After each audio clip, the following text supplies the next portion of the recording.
Bonjour et bienvenue pour cette démonstration de Nsight RMM de chez Enable, donc l'outil d'infogérance de Enable. Donc ce sera une présentation, une démonstration qui ne sera pas dans les détails parce que c'est un outil qui est assez puissant, qui est assez performant, on peut faire beaucoup de choses avec. Donc là ça sera plus une présentation un peu plus globale de l'outil en lui-même et de tout simplement de son visuel et de des différentes features qu'on peut utiliser avec cet outil. Donc ça sera le dashboard principal. Quand vous vous connectez sur votre interface, vous allez tomber tout simplement sur ce dashboard. Donc là, on est sur la gestion de vos clients, la gestion des différents devices, les serveurs, les PC, etc. Ça, on va voir comment on fait pour pour gérer l'infrastructure de vos clients. Donc, on a nos trois panneaux principaux sur ce dashboard. Donc, le panneau, vous pouvez voir à gauche, donc gestion et surveillance, où là, on aura les différents clients et leur site. Donc, évidemment, vous pouvez avoir plusieurs clients que vous allez gérer, et ces clients peuvent avoir plusieurs sites. Donc, des sites, à quoi ça sert? Pour vous, ça sert à classer tout simplement au niveau des clients si vous utilisez le classement des assets pour voir où sont les postes, où sont les serveurs. Les sites, ça peut aussi bien être du site physique, c'est-à-dire une ville, donc Paris, si votre client a des bureaux à Paris, des bureaux à Bordeaux, des bureaux à Lyon. Ça peut être aussi des services à l'intérieur d'un même client, donc le service, le département administratif, le département développement, etc. Ou alors des salles dans un même bâtiment. Donc ça vous permet de classer vos assets, de classer donc ce que je disais, où sont les différents serveurs, mais aussi vous pouvez attribuer selon le lieu différents templates qu'on verra aussi, différents templates au niveau des vérifications, des tâches que vous pouvez mettre en place. Voilà, donc ça c'est ça sera à vous de le gérer comme vous le souhaitez, et évidemment moi vous pouvez modifier ça à tout moment. Vous pouvez clic droit ajouter un client selon les critères. Ensuite, dans le client, modifier ou ajouter un site. Donc voilà, ça c'est quelque chose qui est assez simple d'utilisation. Ensuite, on a le panneau donc des devices. Donc c'est un petit peu là entre le panneau des devices et le panneau en bas au niveau du sommaire et des vérifications, c'est les endroits les plus importants. Mais donc en haut, on a différents onglets. On a les serveurs, les postes de travail. Donc comment on voit, comment est-ce que l'outil va savoir si c'est un serveur ou un poste de travail? Ça c'est automatique quand l'agent est déployé. Donc on verra comment on déploie l'agent, parce qu'il y a plusieurs façons de le faire sur les différents postes. Donc comment on le sait, c'est que voilà, quand on installe l'agent, ça voit que c'est par exemple un Windows Server, qu'importe la version 2012, 2022. Si c'est du Windows Server, ça sera classé dans les serveurs. Si c'est du Windows 10, Windows 11, ça sera classé dans les postes de travail. C'est possible avec une installation manuelle de faire en sorte que un Windows 10, si vous l'utilisez, si un client l'utilise comme serveur, vous pouvez l'indiquer en tant que serveur. Mixte, c'est tout simplement pour avoir les postes de travail et les serveurs dans un même endroit. Appareil mobile, là vous pouvez ajouter différents appareils comme ici. Donc là on a un iPhone. Dans la gestion, mais là ça sera plus une gestion d'assets, parce qu'on ne peut pas installer l'agent sur un appareil mobile comme un iPhone ou un autre téléphone Android, mais comme ça vous permet de savoir s'il y a quand même une communication avec, s'il a été bien mis dans les assets, s'il est joignable, etc. Les appareils réseau, c'est alors tout simplement, ça permet de voir, alors quand il y en a, je ne sais pas si dans ce compte on en aura. Oui, voilà. Ça permet de mettre en place par exemple, quelques vérifications, donc des pings, des vérifications SNMP. Ça aussi, c'est tout à fait personnalisable. De différents appareils qui, donc encore une fois, on ne peut pas vérifier en mettant l'agent RMM dessus, mais vu qu'en fait, quand on va dans le réseau, on peut mettre des réseaux comme celui-ci qu'on a mis en place dans notre compte de démonstration. Donc dans tout ce réseau, on aura les appareils qui sont connectés au réseau. Donc ça va détecter les différents appareils et là-dessus on pourra, si l'appareil n'est pas pris en compte, donc que ce soit un poste Windows ou un téléphone Android, on pourra faire en sorte qu'il apparaisse dans appareil réseau pour voir les différentes vérifications. Ou on pourra faire un push de l'agent pour qu'il apparaisse dans le poste de travail. Donc avec un push, on pourra installer l'agent de manière invisible sur les postes qui sont sur le réseau. Voilà. En parlant de l'agent, donc on va parler tout de suite de ça. L'agent, il permet donc de faire en sorte que les différents serveurs et postes soient donc d'une part sur le panneau du haut pour avoir les différentes informations sur le poste ou sur le serveur. On peut, alors il y a tout un tas de choses qu'on peut faire avec quand un poste a un agent dessus. Alors évidemment, basique, on peut le redémarrer, on peut même préparer un redémarrage à telle heure pendant les heures creuses ou quand c'est pas une heure de bureau évidemment.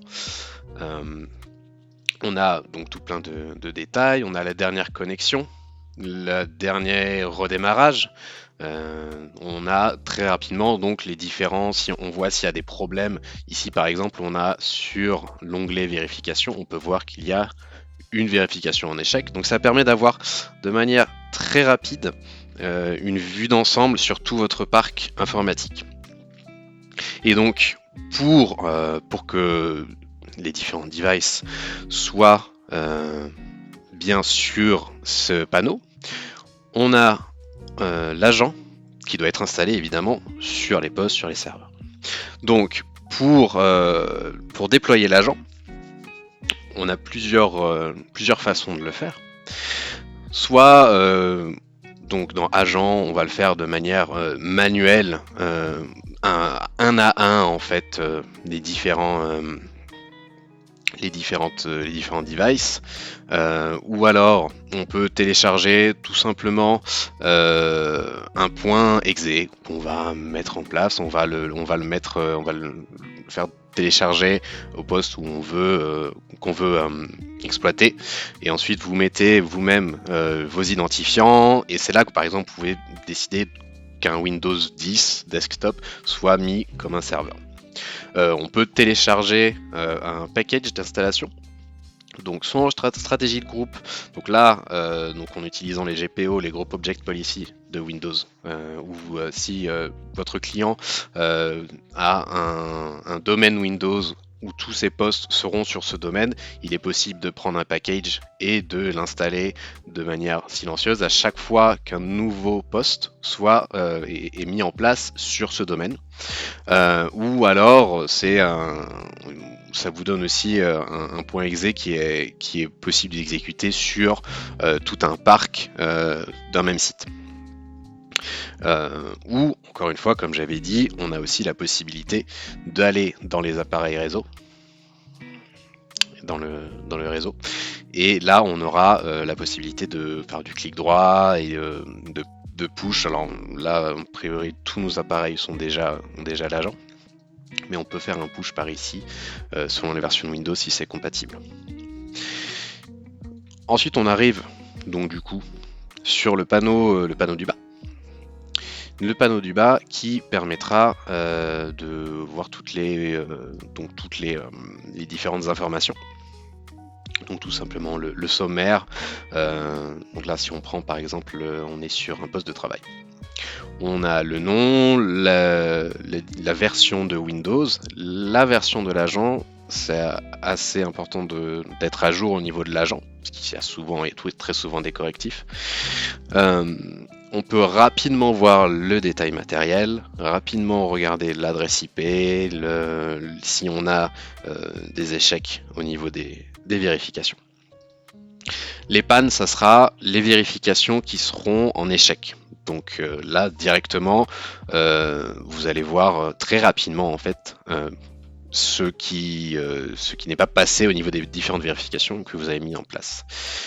On peut voir rapidement, que on a des intégrations qui sont possibles avec différents PSA, par exemple MSP Manager qui est aussi un produit de N-able, donc qui permettent de synchroniser RMM et MSP Manager afin que des tickets soient ouverts automatiquement quand il y a une panne. Ensuite, vos vérifications. Donc les vérifications, là on arrive sur un point assez important évidemment de la gestion. Donc ça vous permet en fait de mettre en place n'importe quelle vérification et check sur n'importe quelle machine. Donc là on a différentes vérifications que nous on a mis en place, mais c'est totalement personnalisable. Vous pouvez mettre une vérification, alors ce qu'on appelle en 24/7, donc qui tournera tous les jours et dans une valeur de 15 ou 30 toutes les 30 minutes, toutes les 45, ça c'est paramétrable. Ou juste des vérifications qui sont journalières, là encore paramétrable, vous dites à telle heure, il y aura cette vérification. Donc les vérifications, on aura des choses qui sont déjà préconstruites, mais on aura aussi la possibilité de mettre en place des scripts. Donc là on arrive sur une partie qui est très étendue au niveau de l'automatisation, au niveau de la proactivité du RMM, donc qui vous permet de complètement mettre en place vos scripts que vous pouvez dans paramètres, on en reviendra rapidement dessus. Dans le gestionnaire de scripts, vous pouvez importer des scripts que vous pouvez faire vous-même. Donc on voit en différents, en PowerShell, en JavaScript, en PHP, AMP par exemple, c'est de l'Automation Manager, qui est un autre outil de N-able qui permet de construire des scripts facilement. Donc tout est personnalisable. Ensuite, vous importez le script, vous l'utilisez en tant que vérification. On peut voir qu'il y a déjà beaucoup de choses qui sont mises à disposition de base par N-able. Et quand vous faites une vérification, vous pouvez lui accorder une tâche. Si la vérification est en échec, par exemple, on peut penser à une tâche qui vérifie à combien de pourcentage est un disque dur au niveau s'il est rempli ou pas. Par exemple ici, vérification de l'espace disque, on en est à 222 de libre. Si on met un seuil où il nous restera plus que 100 à 100 Go de libre, la vérification est en échec, ça va permettre, on peut mettre une tâche automatiquement qui dira par exemple on va vider le dossier temporaire ou vider les téléchargements, voilà. Donc ça permet, encore une fois, c'est un énorme sujet, mais ça permet donc de tout automatiser, d'être proactif sur la gestion du parc de vos clients. C'est des outils qui sont très puissants et qui demandent évidemment du temps pour être mis en place, mais une fois que c'est fait, ça vous permet d'avoir vraiment une automatisation qui est très au point. Ensuite, au niveau des vérifications, aussi important évidemment, on a la possibilité donc d'avoir des alertes qui permettent de vous alerter en cas de panne. Et là, vous allez dans les paramètres, dans les alertes, si vous regardez, ça vous permet en fait de paramétrer à quel courrier, donc à quel email vous allez recevoir ces alertes, ou à quel numéro de téléphone pendant les heures du bureau, ou alors en dehors des heures de bureau pendant par exemple une astreinte, voilà. Ça vous permet s'il y a des alertes qui sont plus critiques, vous allez être averti tout de suite. Et quand on va par exemple dans paramètres et les stratégies d'alerte, on peut voir qu'il y a certaines alertes qui sont plus ou moins critiques, et ça envoie une alerte si par exemple on a une vérification de l'antivirus qui est en échec, ce qui veut dire que le poste est potentiellement mis en danger si elle est en échec au bout d'une seule fois, donc pas en bout de 2 fois ou 3 fois. Non, au premier échec de cette vérification, vous serez alerté. Voilà. Donc ça tout est paramétrable. On a le seuil de l'alerte, les alertes de serveur, les alertes de station. Voilà, on peut changer si c'est au début de l'alerte ou quand c'est résolu. Ou seulement quand c'est au début et on veut pas forcément d'alerte quand c'est résolu. Ça, encore une fois, c'est vous qui pouvez le paramétrer. Au niveau des différents paramètres, on peut regarder là-dedans. Ce qui est intéressant, forcément, vous allez vouloir une vue un peu globale de ce qui se passe sur votre dashboard et chez vos clients, par exemple. Donc, dans les rapports, on a la possibilité d'avoir des rapports d'audit d'utilisateurs. Ça, au niveau légal et au niveau de la sécurité, c'est très intéressant parce qu'on va savoir qui a fait quoi et quand sur le dashboard. Quels utilisateurs, quel agent a fait telle ou telle action. Donc ça peut être très intéressant de savoir si un client vous demande quand est-ce que ce poste a été désactivé ou des choses comme ça, vous aurez des réponses. Ou des appareils, donc ça c'est pareil, les appareils ajoutés et retirés au niveau des assets, c'est intéressant. On a dans des rapports plus ou moins utiles selon votre activité. Les rapports d'événements critiques, là c'est très intéressant aussi, ça vous permet de dire quels sont les différents rapports qui se sont passés pour une période donnée.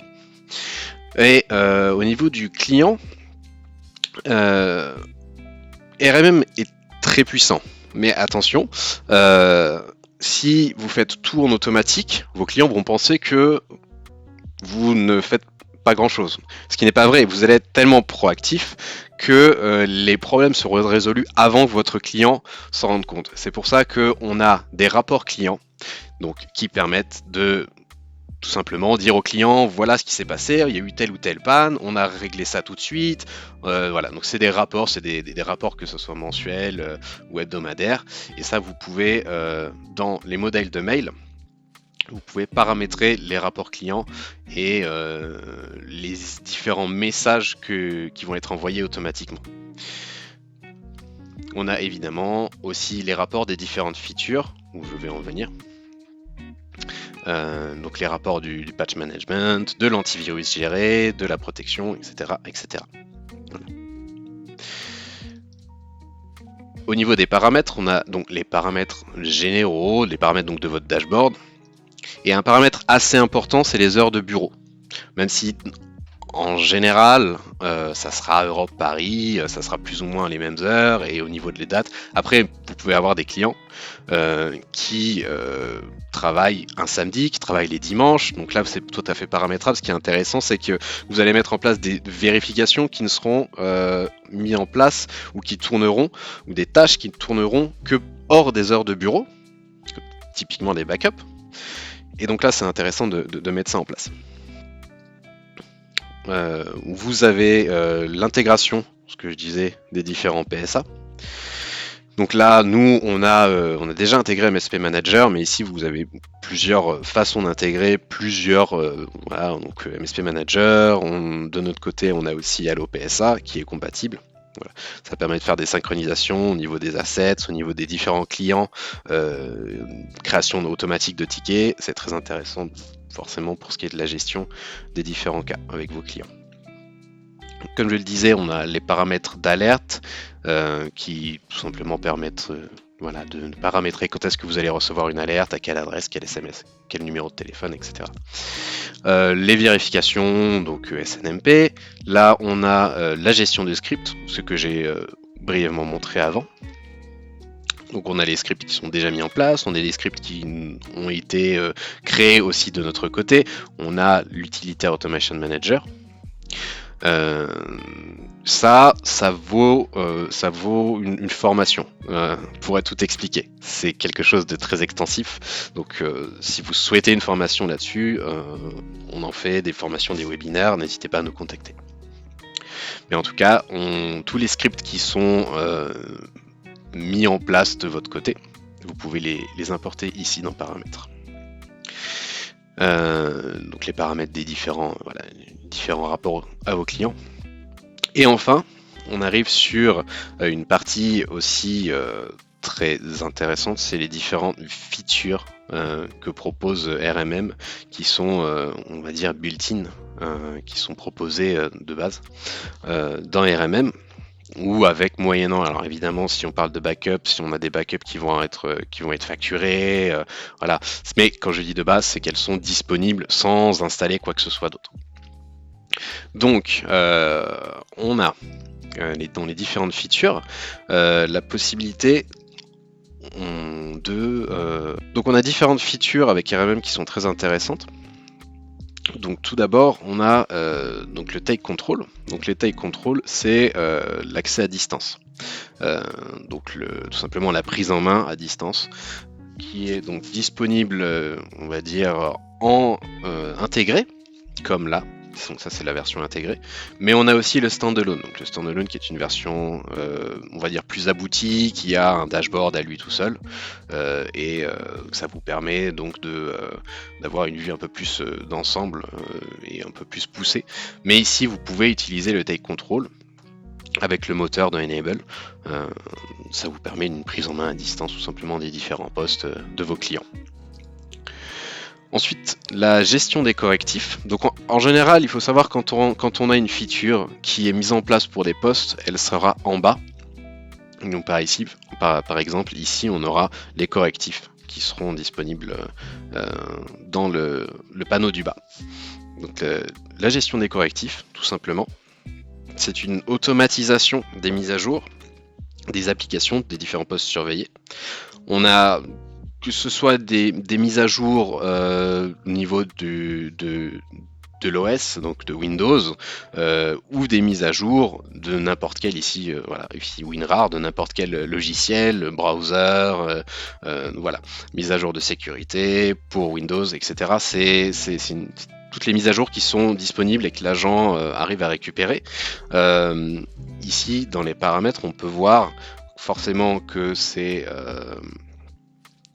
tout à fait paramétrable au niveau de quels sont les correctifs que vous voulez faire seul, automatiser ou non, donc selon si c'est critique, important, modéré, faible, donc tout ça on a autorisé ou ignoré ou alors mis en manuel.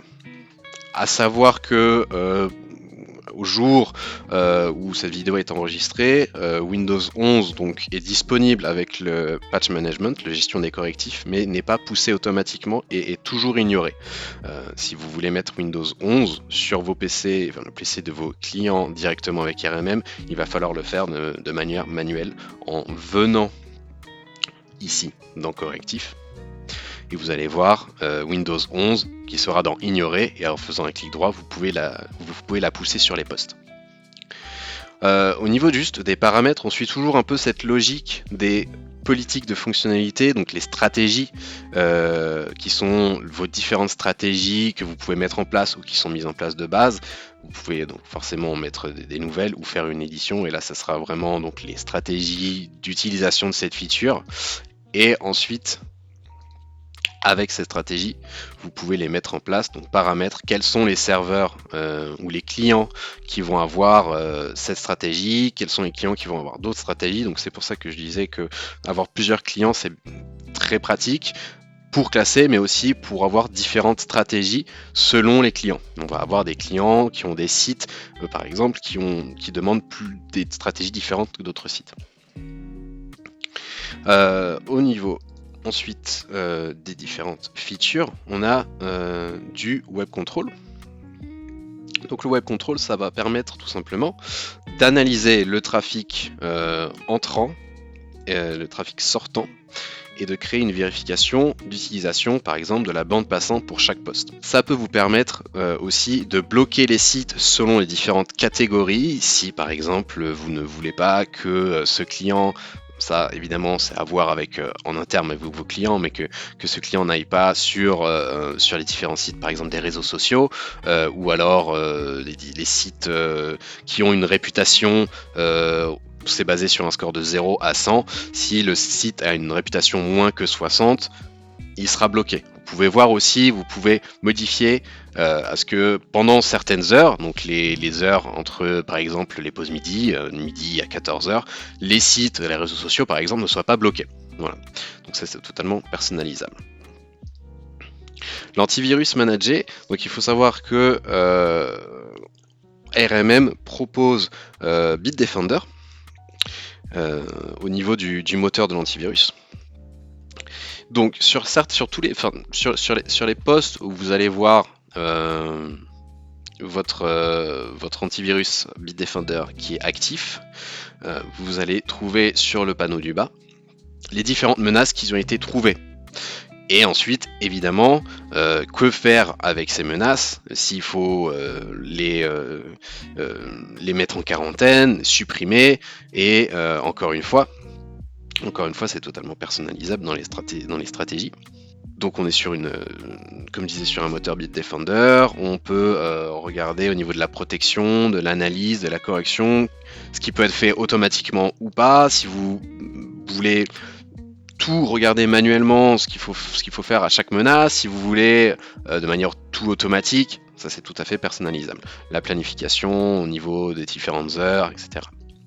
Ensuite, nous avons du backup and recovery. Donc, encore une fois, dans le panneau du nord, je peux regarder tout ce qui est actif ou non sur les différents postes. Par exemple, sur celui-là, on peut voir. Donc là, on a mis en place une sauvegarde avec RMM. Donc, ça se base sur la technologie de Cove Data Protection, qui est aussi donc, de Enable, qui est leur outil en standalone de backup, qui est plus, encore une fois, un peu comme Take Control, qui est plus exhaustif au niveau de sa présentation, au niveau de ses paramètres, mais elle est disponible ici, voilà, de manière plus simple. Donc ça permet évidemment de backuper des postes de travail, des serveurs. On a deux modes de backup, donc on peut regarder dans les gestionnaires. Donc là, si on ouvre, on peut regarder tout simplement quels sont les backups qui ont été mis en place, restaurer, choisir les sources. On a deux sortes, comme je disais, de backups, qui sont soit des backups, si on met en actif.